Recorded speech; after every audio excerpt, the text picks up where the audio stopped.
We are so thrilled to be kicking off this conversation about traceability, and I feel very honored to be joined by this esteemed group of panelists. It's really nice to see everyone. It feels a little bit like a family reunion after so much time away. But to kick things off, my name is Marcina Tilleman. I'm so thrilled to be kicking off Global Blockchain Business Council. And I would be grateful if each of the panelists could give a quick introduction just to frame the rest of the conversation. So Ingrid, can we start with you? Absolutely. Thank you for having us here today. I'm Ingrid Wadell, and I'm the Director of Innovation and Disruption at First National Bank of Omaha. And we've built a consortium of ag, finance, and technology partners called the New Stockyard Group. Our first initiative with the NSG is Cattle ID, and it is a system focused on tracing individual cattle through the global supply chain with a mission of keeping ag producers independent and profitable in the future. And we're excited to be here. Thank you so much, Ingrid. And over to you, Stan. Hi, thank you, everyone. And it is so great to be here. Granted, it's virtual. Would love to be in person in Davos, but we make the best of what the world throws at us, right? My name is Stan Chen. I'm the CEO of RecycleGo. I am a 20+ year veteran of the recycling industry and a 4+ year head of a blockchain startup at this point. We focus around recycling and using a blockchain to really tell the story of recycling and tracking the materials as they travel through the recycling supply chain. Thank you so much. And over to you, Doug. Yes, hi, and thank you very much for inviting me. So my name is Doug Johnson-Poensgen. I'm founder and CEO of Circulor. We're a 5-year-old business using blockchain, amongst other technologies, to track critical raw materials through industrial supply chains, both to demonstrate responsible sourcing and increasingly also to track ESG metrics, particularly around sustainability and embedded carbon in complex industrial supply chains. Most of our work today is in electric vehicle batteries. Excellent. And finally, Neil. Hi, I'm Neil Cohn. I'm with Chia Network. Chia is a very advanced and sustainable blockchain technology that was developed by Bram Cohn. My background is Glencore, many years of commodities trading in traditional markets, then moved over to develop carbon markets actually after Kyoto Protocol, so since '97. Been very involved in sustainability, carbon, ag markets through that. It's been a lot of fun. It was quite clear that blockchain was important. That's how I got involved in this. Thanks. Excellent. And also, it is kind of fun to be a pipeline sustained, a geek, and all of a sudden, pandemic makes us popular. So that's kind of cool for all of us, I think. Sorry. Absolutely. Before we get any further, I would love for someone to define traceability for the purposes of this conversation. And then we can talk a little bit more about why it's relevant as we're approaching it from many different perspectives. But does someone want to take a crack at that? Yeah, happy to have a go, and I'm sure the others can chip in. But often the word is used as provenance, but actually what we're looking at is a chain of custody of materials as they go through a supply chain. Now, in many examples that we talked about here, what you start with at the start of a supply chain, which could be a mine site, for example, or a farm in the case of the cattle, is often not the product you end up with at the point at which a consumer buys it. Now, in the case of electric vehicles, clearly we're turning rock into things that roll. In the case of recycling, you might be starting with scrap metal and turning it back into different products. And of course, beef produces many things, including leather. We've recently concluded a project with JLR on the traceability of leather. So essentially a chain of custody. And when you have a reliable chain of custody of those materials, you can start to attach other data to that chain of custody of the physical materials. So hopefully that's a helpful start. Absolutely. And I'm curious to understand, using traditional tools, what some of the challenges affecting supply chains or the supply chains that you're dealing with are. and how blockchain mitigates those, or why you chose blockchain to support what you're working towards. Who's that directed to? Everyone, I would love from each of your perspectives to understand better. I'll defer to the others because I just did some talking. Stan, can we start with you? Sure, absolutely. I would love to jump in. So in terms of supply chain, right now as a recycler, where I think everybody in the world is dealing with supply chain issues. And for me as a recycler, sending materials to markets and really having a backlog of containers in terms of vessels that are coming into New York or being shipped out, like basically backed up. I have, 10, 20 plus containers that are always being pushed off because I can't ship them because there are no vessels that are arriving. So blockchain, especially like blockchain, I think would enhance the visibility of the supply chain, really allow you to understand what is the availability of your tier 1, tier 2 suppliers in terms of your upstream and your downstream. I think that potentially is going to be very, very powerful.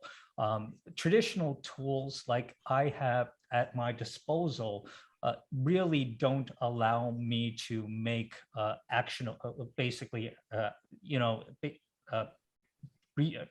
decent actions. Like, it's tough to really make decisions based on the data that I have available right now. And I do see a future where basically distributed model in terms of being able to have more visibility in my tier 1, tier 2 suppliers could allow me to understand what my supply chain is what's coming down the pipeline, what I have available, and what I can send out. Ingrid, I would love to hear your perspectives on that as well. Yeah, absolutely. Well, simply put, at Fmbo, we started with a consortium with ag producers to solve 3 problems that we saw blockchain could help us with. Number 1, capturing individual animal data, connecting a supply chain that has a lot of distrust across the supply chain and allow them to operate in a trustful system, and keeping producers in control of their data. We're using a combination of technologies. We have to start with the power of machine learning to identify animals on the individual level. And then we're leveraging blockchain's capabilities to let producers decide what data to share as part of a transaction. And we believe this technology helps producers stay independent and profitable. And Neil, do you have anything to add from your perspective and what Chia Network is doing? Sure. I mean, I'm going to start with one of the first use cases that Chia is really focused on. And part of it is because that's what I come from, which is carbon. And Marley, just for those of you that caught his fireside chat, that was great. What Microsoft is doing, and specifically what the IWA and now part of the GBBC is doing is phenomenal on setting the standards for how blockchain could help carbon. Transparent tracking really is critical to meet any of the international targets that address climate change. And in supply chain, we're seeing it so much in science-based targets that so many companies have taken on, where they look at their scope 3 emissions upstream and downstream and need to have accurate measurements. And blockchain enables that. With what we're developing, we're actually working with the World Bank, developing at what's called the Climate Warehouse, which will be it's set to be the infrastructure used under the Paris Agreement for countries, but also it's a bottom-up approach, which is what the Paris Agreement was meant to be. So everybody owns their data and controls how they put in all of their activities. And it's very different than what the predecessor carbon agreement, which was the Kyoto Protocol, which was a top-down centralized approach. So I think the decentralized approach that we're seeing in blockchain enables all sorts of tracking that is much more in sync with where we're going globally. Absolutely. And Doug, I'm interested from your perspective.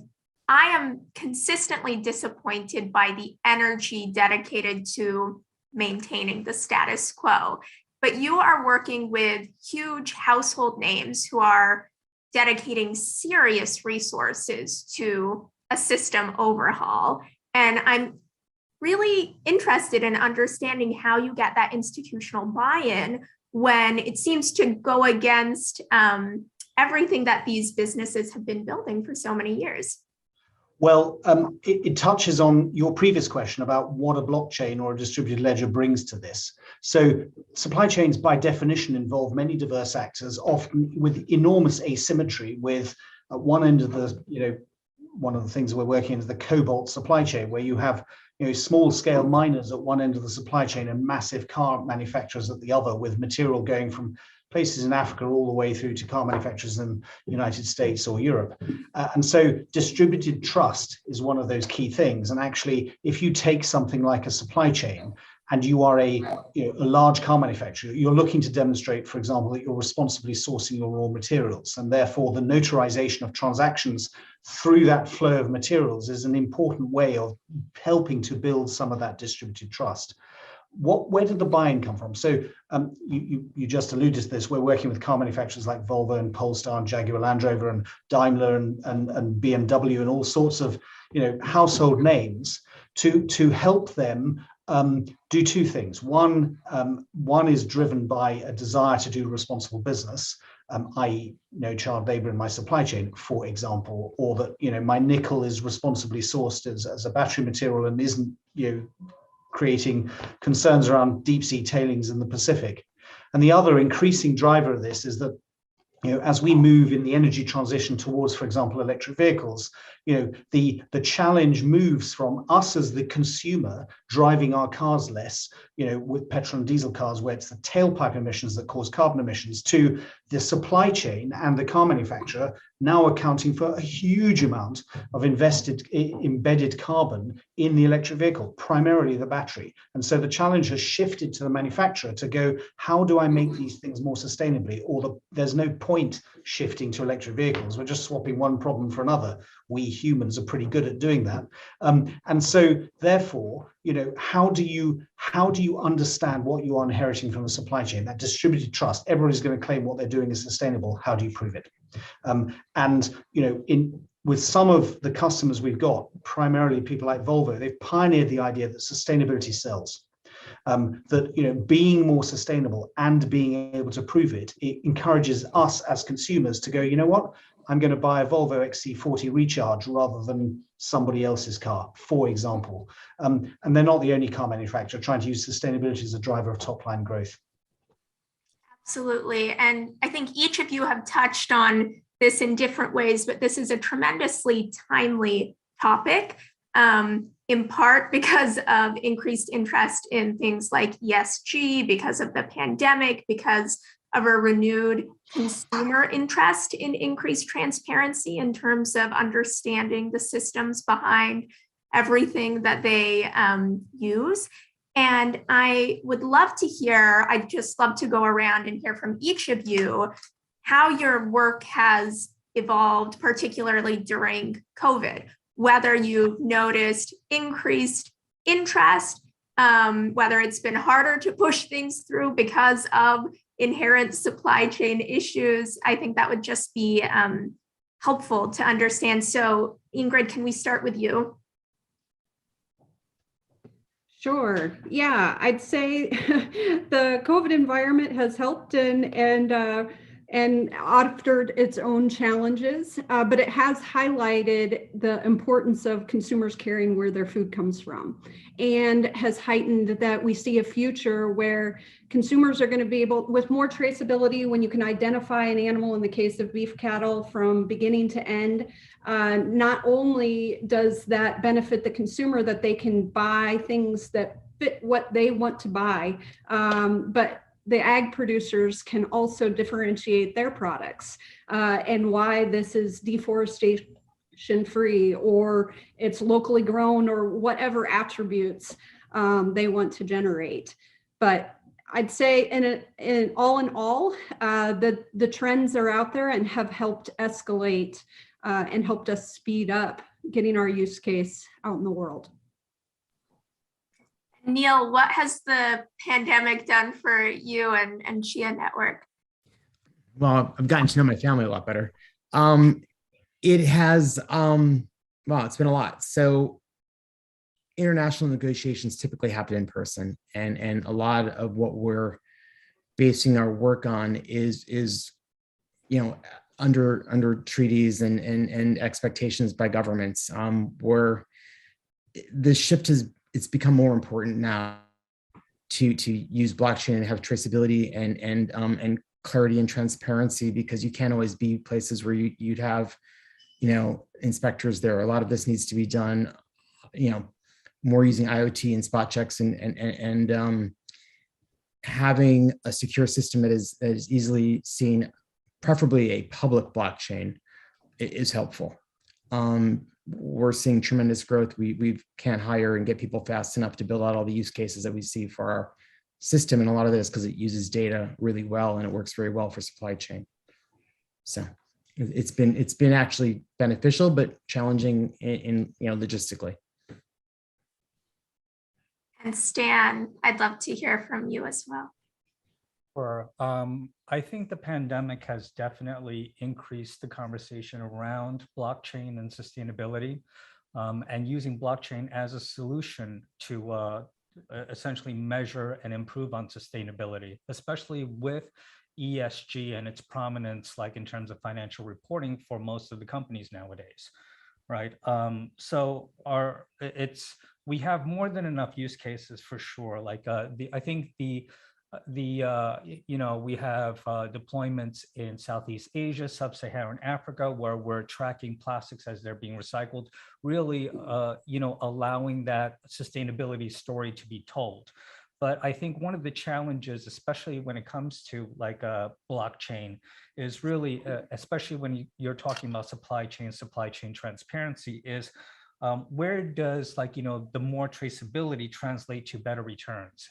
And for more, for a lot of companies, those metrics are yet to be proven, except for the more forward-thinking companies that understand that brand trust and is an essential part of your financial models. So I think for my use case, recycling, just really understanding what it is, tracking the activity on the blockchain, and being able to essentially use blockchain activity to provide evaluation around doing good. I think that's the path forward for basically all of our use cases and for all of these companies, including Chia and Circulor, all of these companies that are really paving the path forward. And Doug. Since we're doing a virtual Davos, I'm going to refer to something that the World Economic Forum did this time last year. They published a report called the Supply Chain Opportunity, highlighting the 8 most polluting global supply chains. And obviously there's questions about the pandemic. When we all went into lockdown in 2020, global carbon emissions fell by about 5 to 7%. That's when all of us did nothing else. And the reason it wasn't more is because all of those supply chains were still doing stuff. They were still manufacturing things. Now, obviously, there have been supply chain disruptions during the course of the pandemic, affecting everything from semiconductors to, well, obviously the supply of toilet roll, which we all experienced in the early days of the pandemic. But what it's done is shine a light on, the complexity of global supply chains and a desire to try and deal with it. The same theme came up in COP26. And I think it's being accelerated partly by the fact that new technologies like blockchain can help unlock some of these old problems of, for example, greater transparency in supply chain, but also because the finance community is starting to focus on, the responsibility of businesses for their downstream and upstream activity. And so actually, you heard Mark Carney at COP26, the former governor of the Bank of England, talking about, the role of the finance community in starving the most polluting industries of cash and capital. And actually, those sort of things concentrate minds, and people therefore look for, our customers are looking for solutions that bring new ways of solving problems they've all known about for a while. And regulators are helping too. I mean, in Europe, clearly we have the advent of product passports, the first of which probably the battery passport, the EV battery passport is one, but it's a theme that's been picked up by regulators in other countries. And there's a discussion obviously in the United States about this as at the moment, both from the sustainability perspective, but also resource security and made in America. And to that last point that you made, Doug, oh, yes. Right. That was Siri. Sorry, Oh, okay. forgive my watch. I'm interested to understand how regulators are interfacing with blockchain in terms of traceability and supply chains, because so much of the conversation is focused on crypto and understanding the need for additional regulations in that regard. How much progress have you been able to make in your conversations with regulators surrounding standardization and blockchain potentially as a tremendous tool for regulators to oversee this industry a little bit more effectively? I describe when I talked to, and I was in Washington at the start of December last year, having this conversation with the State Department, White House, and others. And I described what we do as pioneering proof. All of us are in the game of pioneering proof. And we happen to be using blockchain alongside other technologies to do it for a whole variety of different commodities. The point being that regulators can see that the state of the art is evolving using some of these new technologies to be able to pioneer proof. And if you're going to regulate, you need to understand, obviously, what is currently possible in terms of asking people to demonstrate, for example, proof of origin of where raw materials have come from. In the US, obviously, you just passed the Uyghur labor laws, which means that, you know, if you're bringing something like building solar panels, how can you prove that they do or do not, you know, come from parts of China where there are concerns around Uyghur forced labor? That's just one example. You know, we're all in the game of pioneering proof, and I think regulators are increasingly interested, whether it's around rules of origin or sustainability. I'm thinking about carbon border adjustment taxes, for example, or, you know, if you take beef as an example, we as consumers really care that, you know, animals are properly cared for example. Stan, I know you've been part of some of these really far-reaching global policy conversations, and I would love to hear from your perspective as well, how your efforts are proceeding in terms of education.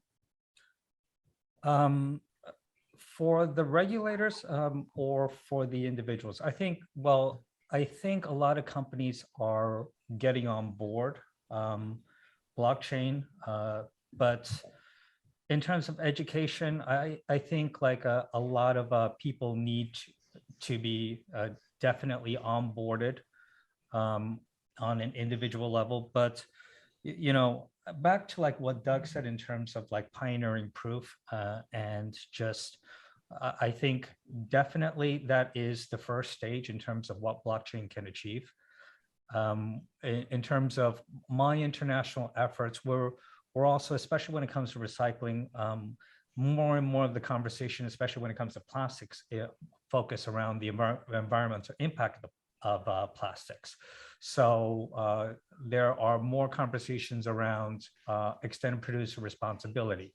And what that means is basically if you produce something, then you're responsible for the end of life disposal or recycling of that product that you're producing, which is very, very relevant. And companies, individuals, municipalities definitely need to be educated on that, because the environmental impacts of like these plastics is like, it's just tremendous, right? Our cost of materials doesn't account for the environmental externalities that should be factored into the cost of production. And EPR programs, extended producer responsibility programs, are a way for companies and manufacturers to do that. And using blockchain, we can actually track that activity. So back to your question, I think there needs to be more education around the possibilities of blockchain and what it offers to really have a sustainable impact. Thank you so much. And as much as consumers matter and the environment matters and doing the right thing matters, none of this is actually going to happen unless there are concrete top and bottom business advantages. And so Ingrid and Neil, I'd love to hear from your perspective how you frame that element of the conversation to stakeholders. Why blockchain? Why is it really building better businesses as far as traceability and transparency is concerned?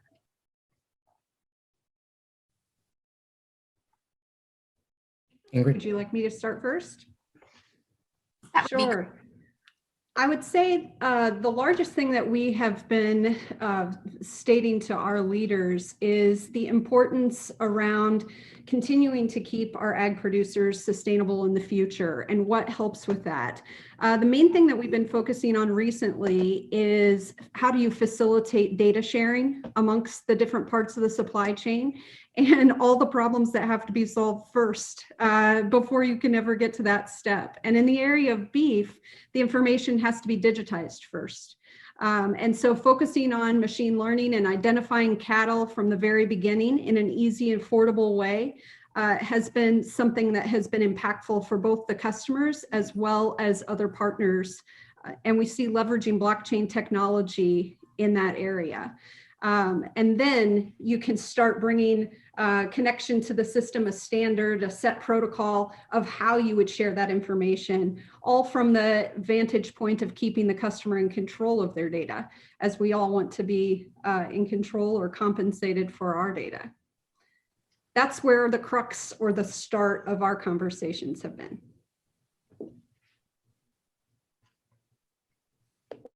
Thanks, Ingrid. So I think we see that from the values that we have, we create value. And we've seen in the ability with blockchain, we started this with the World Bank working in this climate warehouse. We moved over to Costa Rica that now has a system we've been working on, taking, as Ingrid said, many of the metrics that are first defining the metrics across first climate, then they're actually taking this all the way to all these different sustainability factors and trying to quantify those and show that at least keep all those values on the blockchain where they actually own the data, but can share it. And then we've taken that with another government that's actually asked us to create this systematic approach for supply chain pipeline, where we take all of these externalities and get to record them from different producers, whether they're from minerals and mining or forest products or from their, even oil and gas production.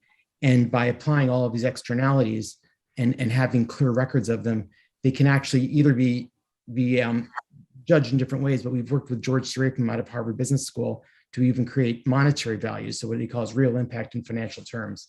So it's really interesting where you can actually take a commodity and by showing all of the externalities and how it's all proven and very clear and immutable facts where the value change is and why one piece of lumber might be worth more than another, why one MMBTU of gas might have more value than a different one because of all these externalities that are recorded very clearly in the supply pipeline.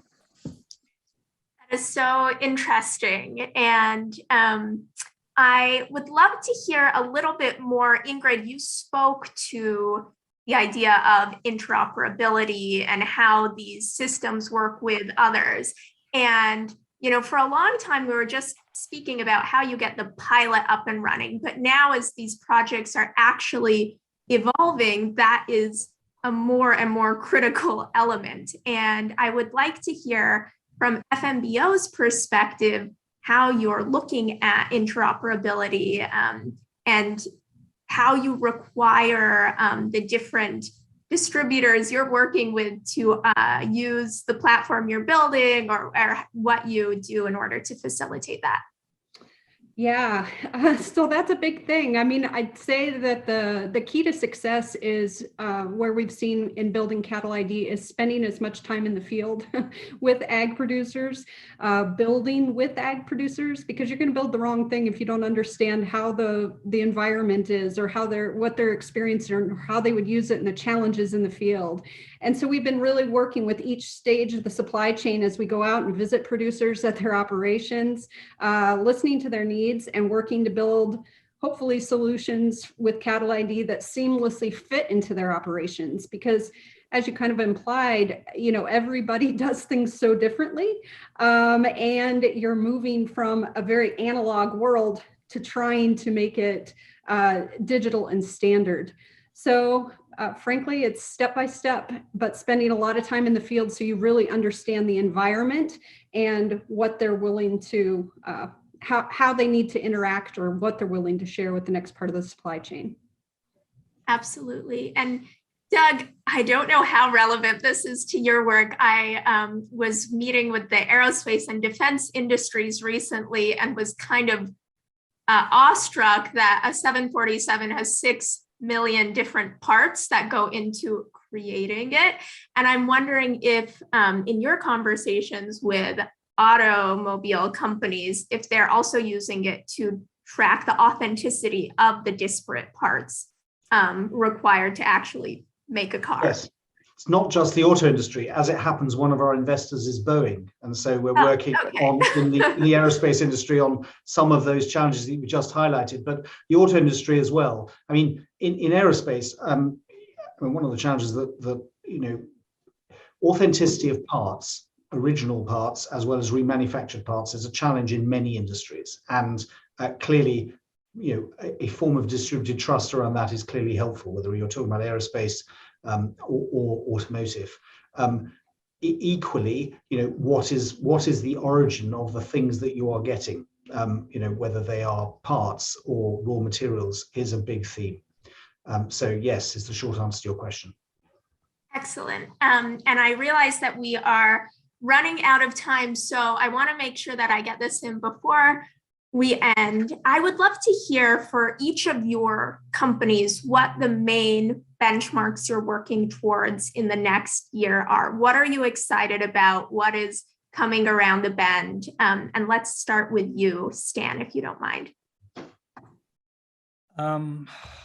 Well, we're excited about this coming year in terms of redeploying. We've actually just migrated our layer 1 protocol to R3 Corda. We're excited about redeploying for our use cases, tracking plastics and polymers as they're traveling through the recycling supply chain, really understanding the journey, and also, especially when it comes to these regions that we're deploying, how we can make an impact for the informal waste sector and really better their lives.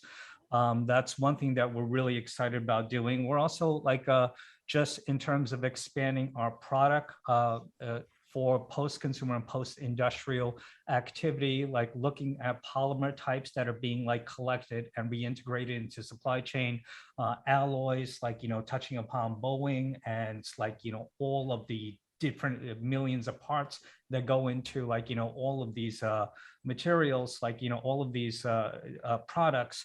We really do have to have a very tight specification in terms of what materials are actually being sourced. And it's, as a recycler, we want to make sure it is not going into landfill, it is not being wasted. We understand what the digital identity of the material is, and we can trace it back and make sure we source it back into raw materials for manufacturing. I'm just excited about just all these use cases that we're going to be deploying this coming year. And it's hopefully everybody's going to be involved in the journey. Well, I look forward to following your progress. Neil, what is coming down the pipeline for Chia Network? Thanks. We are really excited in everything we've been creating, and really we've mostly worked only with multilateral development banks and governments till now. Chia was really a very tech focused company. I joined it and it's they weren't really focused on where all this incredible tech could go, but it's very unique and sustainable because it's proof of space and time, as opposed to either proof of work or proof of stake that most others are looking at. And that, because of its design, we could do some things that are kind of unique in storing data. And we're seeing that more and more in what we're building for countries and for banks, but we'd love to bring that out to the private sector and really any other technology that wanted to use these use cases to be calculable data on chain. And we're discovering all sorts of reasons why that makes sense. So I think the sky's the limit. We're starting in sustainability, but we're seeing use in NFTs and elsewhere, and it's just fun to get more partners involved. Excellent. And Ingrid, what should we be looking forward to from Fmbo? Yeah, we're excited to have our first use case out in the world, cattle ID, and identifying animals at the individual level using videos and machine learning. We're excited to trace them through the supply chain and capturing animal data that didn't previously exist. So figuring out how to turn it from an analog world to a digital world. That's what we're excited about for this next year. I am very excited to track the progress there. And Doug, I know you are doing a lot, but what are the top line goals and things that you're planning on for the next year?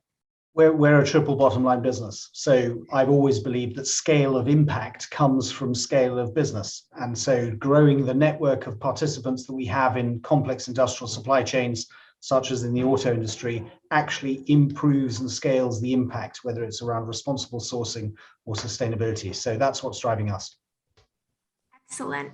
We have just a couple more minutes and we've been getting a few questions from the audience. So one is about consumer-facing benefits and when those are going to be a reality. So I'd love to hear from anyone's perspective what this means for the average consumer as opposed to some of the business relevance that we've been speaking to. Let me jump in. I mean, the reason why any of us would buy an electric car is we think we think that's a more sustainable way to travel. And actually, if we're going to do that, let's go to car manufacturers that are demonstrating that actually they're actively looking to reduce the carbon footprint of their manufacturing, because then we, the consumer, in driving that electric vehicle, are making a difference. Excellent. And in terms of tracking carbon emissions, how does that play into all of this? I know that was the emphasis of the previous conversation, really, but I know at least, Doug, you've been working on it, and we did have a question related to that. So, yeah. So what we're doing so the battery supply chain accounts for about 50% of the supply chain's contribution to manufacturing EV.